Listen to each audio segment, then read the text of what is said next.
Encore une fois, la Tunisie connue par ses exceptions démocratiques, elle se trouve en ce moment face à un dilemme d'un candidat à la présidentielle arrêté.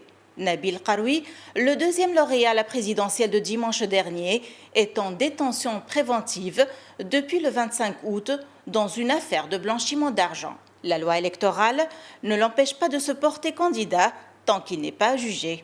C'est un coup très dur à une démocratie naissante. Encore une fois, le trouble fait, c'est la magistrature.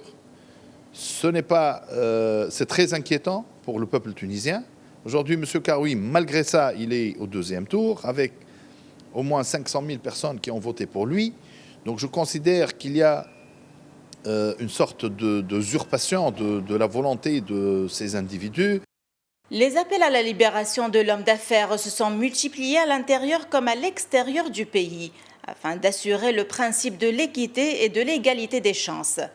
Pour Lizy, la qualification au second tour de l'entrepreneur de 56 ans soulève toutefois un véritable casse-tête juridique.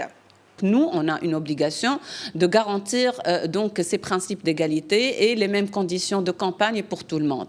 Le fait qu'il y ait un candidat qui passe au deuxième tour et qui soit